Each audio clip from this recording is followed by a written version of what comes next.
Top headlines. Andhra Pradesh హోంమంత్రి వంకల్పూడి అనిత విశాఖ జిల్లా సింహాచలం శ్రీ లక్ష్మీ నరసింహస్వామిని దర్శించుకున్నారు. ఆలయానికి చేరుకున్న మంత్రి అనితకు ఈవోఎన్ సుజాత, ప్రధాన అర్చకులు శ్రీనివాసాచార్యులు, వేద పండితులతో కలిసి సంప్రదాయబద్ధంగా స్వాగతం పలికారు. దర్శనానికి ముందు ఆమె స్వామివారి కప్పస్తంభాన్ని ఆలింగనం చేసుకున్నారు. అనంతరం స్వామివారి దర్శనంతో పాటు ప్రత్యేక పూజల్లో పాల్గొన్నారు. వేద పండితులు వేద ఆశీర్వచనం నిర్వహించగా ఆలయ అధికారులు శేషవస్త్రం, స్వామివారి చిత్రపటం, తీర్థ ప్రసాదాలు అందజేశారు. హోంమంత్రి స్వామి ఆశీస్సులతో ప్రజల సంక్షేమం కోసం ప్రార్థించినట్లు తెలిసిందే.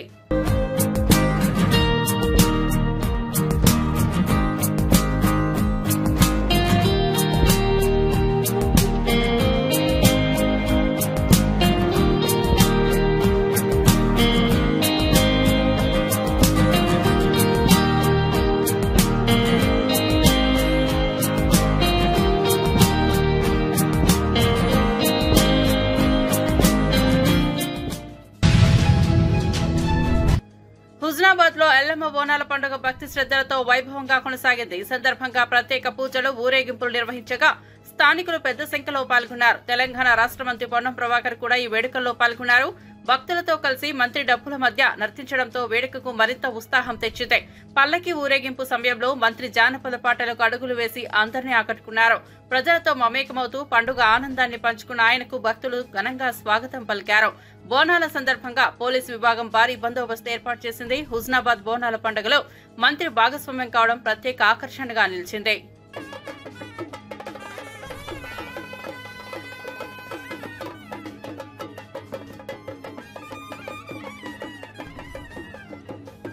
మళ్ళీ పౌర్ణమి దాకా జరిగే ఉత్సవాల్లో లక్షలాది మంది పాల్గొంటారు. పక్క రాష్ట్రాల నుంచి, పక్క జిల్లాల నుంచి కూడా అందరికీ స్వాగతిస్తూ ఉన్నాం.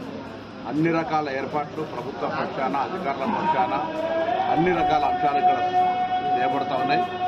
దైవ ఎల్లమ్మ తల్లి అంటే ఆనాడు కాకతీయుల కాలం నుంచి సర్వాయి పాపన్న దగ్గర నుంచి ఈ యొక్క దేవాలయానికి ఒక చరిత్ర ఉంది.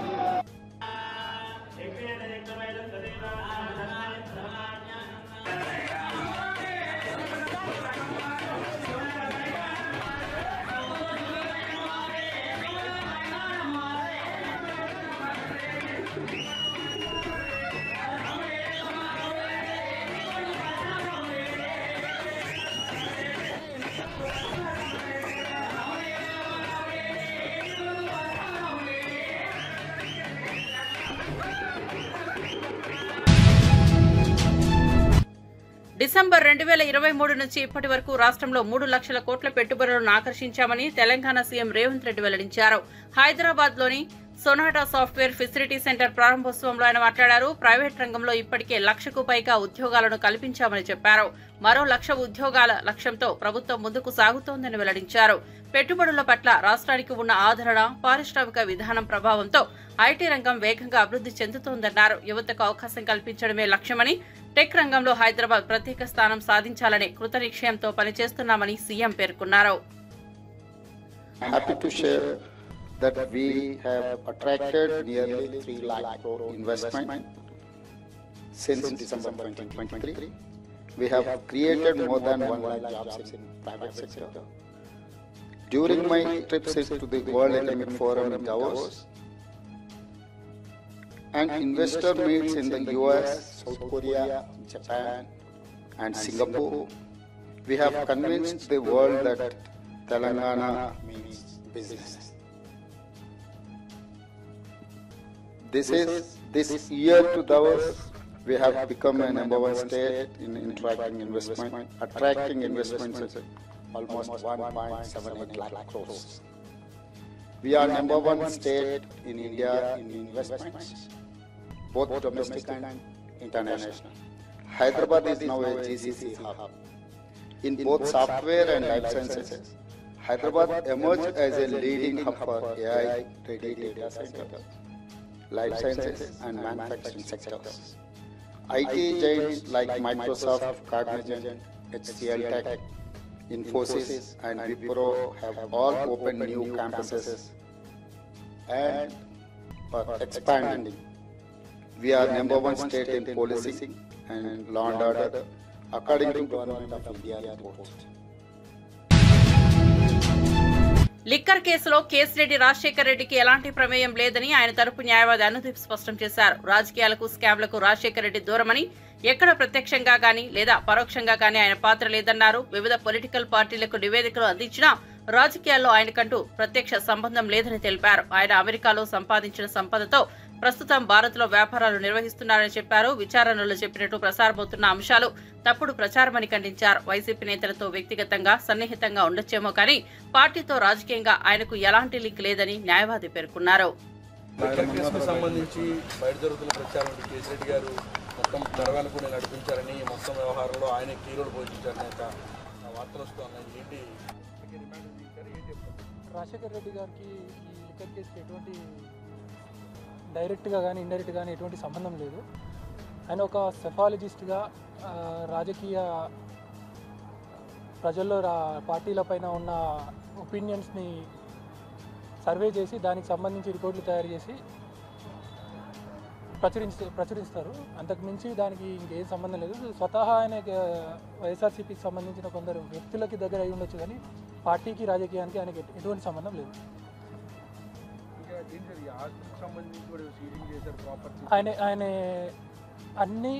ఆయన ఆస్తులు ఏవి ఉన్నా కూడా, ఏ కంపెనీస్ ఉన్నా కూడా, ఆయన సొంత ప్రాపర్టీస్ ఏవైనా కూడా అన్నీ కూడా వైట్ ట్రాన్సాక్షన్లో అన్నీ క్లియర్. ఆయన యుఎస్లో సంపాదించిన వైట్ అమౌంట్తో రన్ అవుతున్నాయి.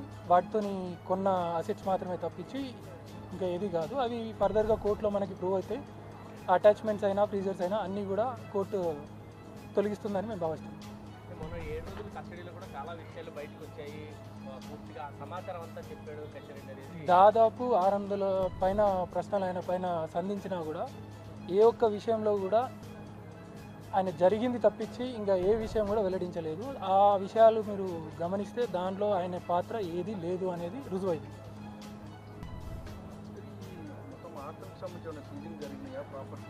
ఆయన కంపెనీస్ వాళ్ళ ఫ్యామిలీకి సంబంధించిన కొన్ని కంపెనీస్ బ్యాంక్ అకౌంట్స్ని ఫ్రీజ్ చేయడం జరిగింది. అది ప్రిలిమినరీ ఇన్వెస్టిగేషన్లో భాగంగా చేసింది కానీ దాంట్లో ఏదో జరిగింది అనేది మాత్రం ఇంకా రుజువు అవ్వలేదు. ఆడిట్ జరిగినాక ఫ్రీజింగ్ ఏదైతే ఉందో తొలగిస్తారు, లేదా కోర్టు త్రూ అది మేము ఏదో కోర్టు దాన్ని తొలగిస్తుందని మేము భావిస్తాం.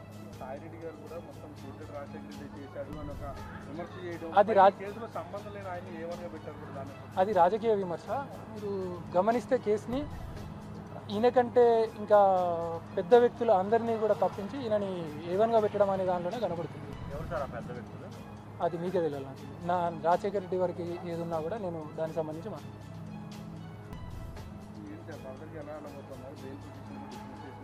ప్రొసీజర్ ప్రకారము ఆయన రైట్ ఏది ఉందో దాని ప్రకారం మేము వెళ్తుంటాము. బెయిల్ పిటిషన్ ఇంకా ఫైల్ కాలేదు, ఫైల్ చేస్తాము. ఇప్పుడు సుప్రీంకోర్టులో ఆయన రిమాండ్ ఛాలెంజ్ చేయడం జరిగింది. సుప్రీంకోర్టులో ఎస్ఎల్పీ ఉంది. వచ్చే 14వ తారీఖున అది హీరింగ్కి వస్తుంది.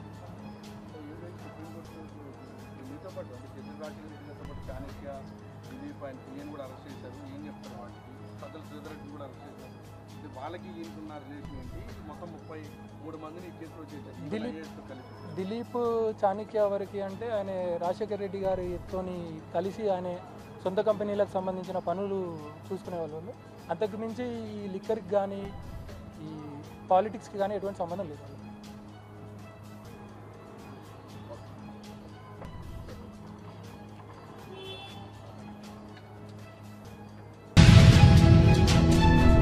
పాకిస్తాన్ సైన్యం పలు అవిశ్రాంత ప్రయత్నాలు చేసిన భారత దళాలు అప్రమత్తంగా స్పందించి దేశంలోని పౌరులు మరియు సైనిక మౌలిక సదుపాయాలకు నష్టాన్ని సమర్థవంతంగా తగ్గించగలిగామని DG air operations air marshals AK Bharti తెలిపారు. పాక్ కుట్రలకు కళ్లం వేసిన విధానం భారత దళాల కట్టుదిట్టమైన గమనిక, ముందస్తు చర్యలకు నిదర్శనమని పేర్కొన్నారు. శత్రు దేశం నుంచి వచ్చే బెదిరింపులు భారత భద్రతను దెబ్బతీయలేవని, ప్రతి ప్రయత్నాన్ని ధైర్యంగా ఎదుర్కొంటామన్నారు. దేశ రక్షణకు నిత్యం సిద్ధంగా ఉన్నందున పౌరులు భయపడాల్సిన అవసరం లేదని స్పష్టం చేశారు. This brings me to the point: how have Indian forces managed to minimize the damage to both civilian and military infra in the country, in spite of the unrelenting efforts by the Pakistani forces?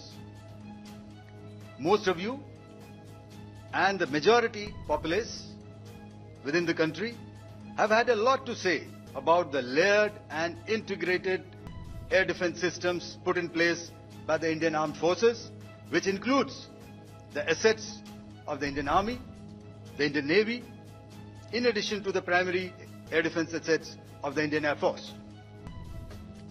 As you all are well aware, this robust AD system comprises of a large variety of multi-layered AD sensors and weapon systems, from point defense weapons like the low-level air defense guns, shoulder-fired manpads, and short-range surface-to-air missiles or SAMs, to area defense weapons like the air defense fighters and longer-range surface-to-air missiles within our inventory. Additionally, the numerous waves of drones and unmanned combat aerial vehicles employed by Pakistan were also thwarted by the indigenously developed soft and hard kill counter-US systems. మాజీ CM YS Jagan helicopter ఘటనపై కొనసాగుతున్న విచారణలో రాప్తాడు మాజీ MLA Thopudurthi Prakash Reddy హాజరయ్యారు. చెన్నై కొత్తపల్లి మండల police station కు వచ్చి విచారణలో పాల్గొన్నారు. ఇటీవల రామగిరి మండలం పాపిరెడ్డిపల్లి గ్రామంలో జగన్ పర్యటన సమయంలో హెలికాప్టర్ విండ్ షీల్డ్ దెబ్బతిన్న ఘటన నేపథ్యంలో పలువురు వైసీపీ నేతలపై కేసులు నమోదు చేశారు. ఈ కేసులో సంబంధిత వ్యక్తులపై విచారణ కొనసాగుతోంది. విచారణకు హాజరు కావాలంటూ పోలీసులు నోటీసులు జారీ చేయగా వాటి మేరకు మాజీ ఎమ్మెల్యే తోపుడు హాజరైనట్టు సమాచారం. ఈ ఘటనపై మరిన్ని వివరాల త్వరలో వెలుగులోకి వచ్చే అవకాశం ఉంది. హత్య చేసింది పరిటాల సునీత తమ్ముడు, వాళ్ళ కొడుకులు, వాళ్ళ బంధువులు. ఆ వైఫల్యంలో ఏ అధికారి పైన చర్యలు తీసుకున్నారు?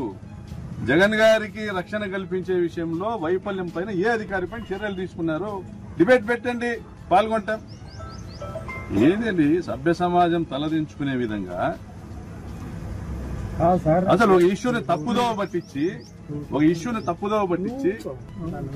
ఏం సాధించాలనుకుంటున్నారు? ఇక్కడ జరుగుతున్న హత్య రాజకీయాలను ఈటీవీ సమర్థిస్తుందా? I'm questioning you, the journalist who has question me, I'm questioning you. ఇక్కడ ఉన్నటువంటి మీడియా ఛానల్స్ క్వశ్చన్ చేస్తున్న హత్య రాజకీయాల్ని మీడియా సమర్థిస్తుందా? తెలుగుదేశం పార్టీ సమర్థిస్తుందా? దీనికి సమాధానం చెప్పి తర్వాత మాట్లాడండి. ఈరోజు రాప్తాడు నియోజకవర్గంలో ఒక హత్య జరిగింది. దానికి బాధ్యులు ఎవరు? పరిటాల సునీత బంధువులు. అంతకు ముందు రోజు పరిటాల శ్రీరామ్ అక్కడికి వచ్చి హంతకుల ఇళ్లలో సమావేశం ఏర్పాటు చేసుకున్నాడు. 120B ఎందుకు వర్తించదు?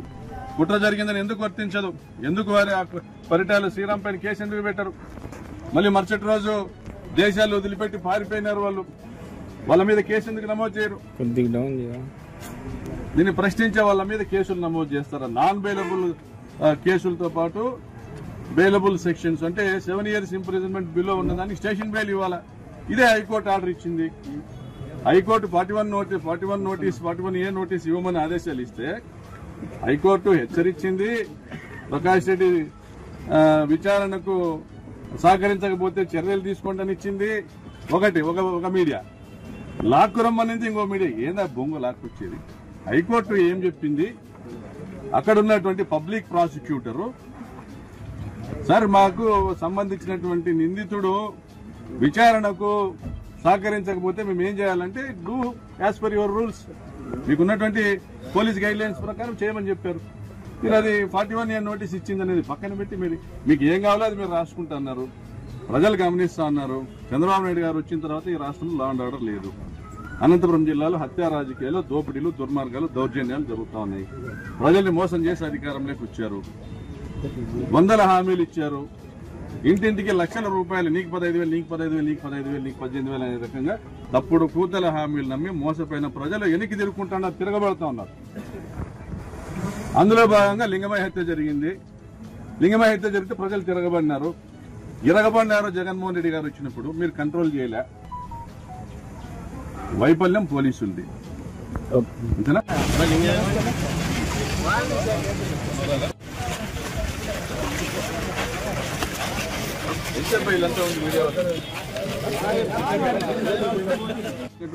వారి ప్రశ్నలన్నీ కూడా అడగడం జరిగింది. దానికి సమాధానం నేను చెప్పడం. అంటే బ్యారికేడ్ల భద్రత విషయంలో ముందు రోజు ఇచ్చిన సూచనలు మీరు పాటించలేదని నేను I'm not on record. Helipad ఏర్పాటు విషయంగా కానీ, హెలికాప్టర్ ల్యాండింగ్ విషయంగా కానీ పర్మిషన్ అడిగింది నేను కాదు, అనుమతి ఇచ్చి నా అడ్రస్ చేసింది నాకు కాదు. హెలిప్యాడ్ లోపలికి పలానా వాళ్ళని అనుమతించమని అడిగింది నేను కాదు. పోనీ హెలిప్యాడ్ నిర్మాణం జరుగుతూ ఉంది, దానికి సంబంధించినటువంటి ఏర్పాట్లు ఎలా ఉన్నాయి, అని వచ్చి పర్యవేక్షణ ముందు రోజు కానీ అంత ముందు రోజు కానీ వచ్చి చేసింది నేను కాదు. పోలీస్ డిపార్ట్మెంట్ బ్యారికేడ్ల చుట్టూ వచ్చి. తెలంగాణ సీఎం రేవంత్ రెడ్డిపై బీజేపీ ఎంపీ ఈటెల రాజేందర్ తీవ్ర విమర్శలు చేశారు. ఎవరు చెప్పినా వినని వాడిని నాయకుడు అన్నారని, అలాంటి వారిని సైకో అంటారని ఘాటుగా వ్యాఖ్యానించారు.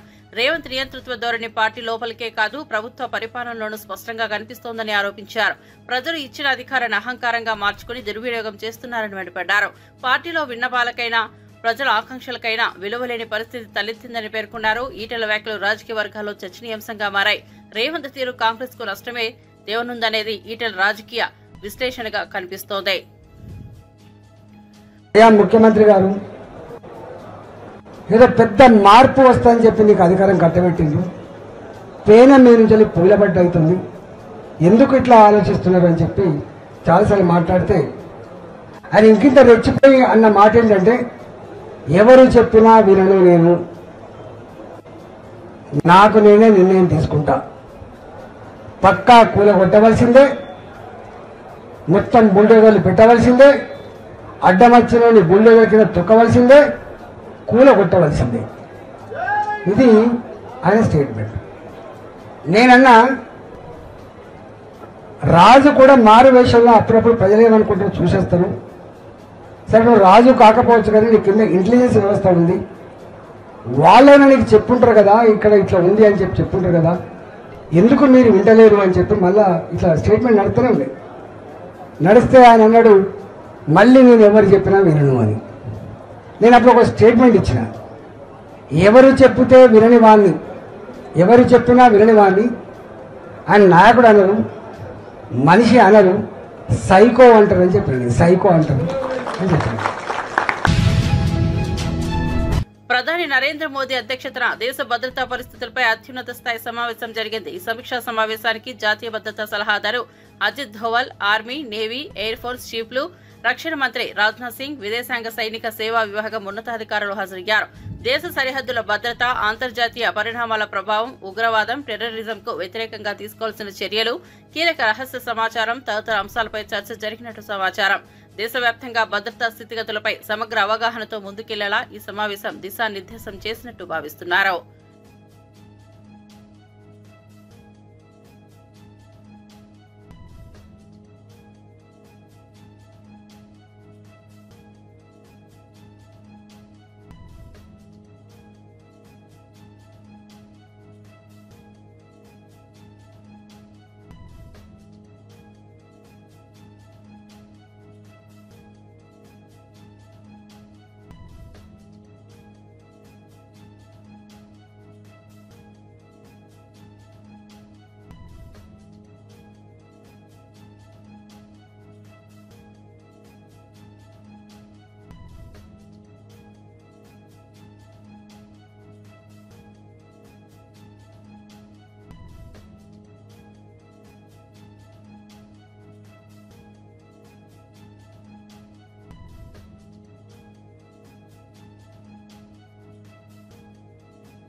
తిరుమల శ్రీవారిని ఆంధ్రప్రదేశ్ రాష్ట్ర మంత్రులు అచ్చెన్నాయుడు, కొల్లు రవీంద్ర దర్శించుకున్నారు. తిరుమలలో వైకుంఠ మండపం ద్వారా స్వామివారి సేవలో పాల్గొన్న వారు ప్రత్యేక పూజలకు హాజరయ్యారు. దర్శనం అనంతరం తిరుమల వేద పండితుల నుంచి తీర్థ ప్రసాదాలు అందుకున్నారు. రాష్ట్ర ప్రజల శాంతి, సమృద్ధి కోసం శ్రీ వెంకటేశ్వరుని ఆశీస్సులు కోరినట్లు మంత్రి అచ్చెన్నాయుడు మీడియాతో తెలిపారు.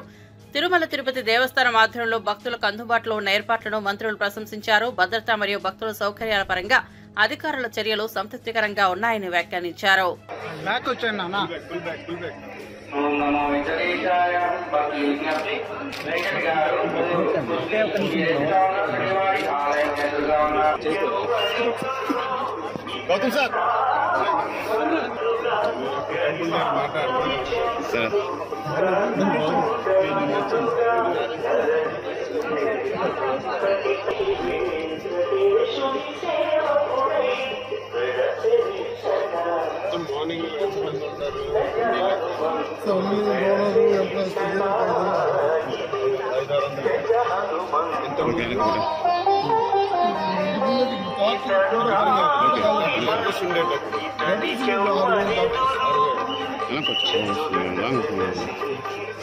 Jangan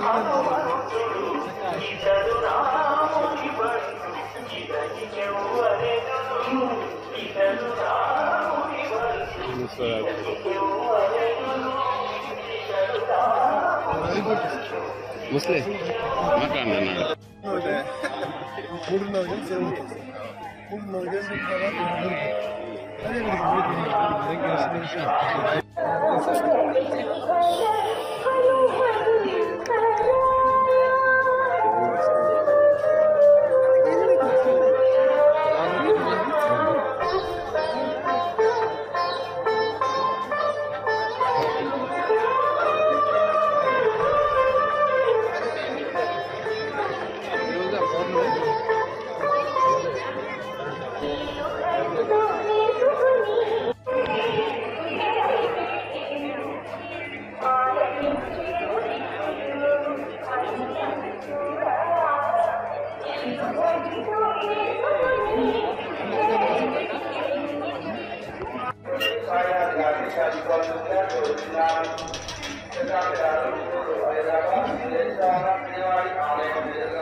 సీనియర్ నటుడు అక్కినేని నాగార్జున లైసెన్స్ రెన్యువల్ కోసం హైదరాబాద్ లోని ఖైరతాబాద్ రవాణా శాఖ కార్యాలయాన్ని సందర్శించారు. సాధారణ పౌరుడిలా వచ్చి ఫోటో దిగించి సంతకం చేసి అధికారిక ప్రక్రియను పూర్తి చేశారు. నాగార్జున రాకతో ఆర్టీఓ కార్యాలయంలో ఒక్కసారిగా ఉత్సాహం పెరిగింది. అక్కడి సిబ్బంది ప్రజలు ఆయనతో సెల్ఫీలు దిగేందుకు క్యూ కట్టారు. నాగార్జున కూడా అందరితో వినయంగా ఫోటోలు దిగుతూ అభిమానులను ఆకట్టుకున్నారు. కార్యక్రమం ముగిసిన వెంటనే తన కారులో వెళ్లిపోయారు. స్టార్ హీరో ప్రభుత్వ కార్యాలయానికి స్వయంగా రావడం అందరిలోనూ ఆసక్తిని రేపేది. సాధారణ విధానాన్ని పాటించిన నాగార్జున వినమ్రతకు నిదర్శనమయ్యారు.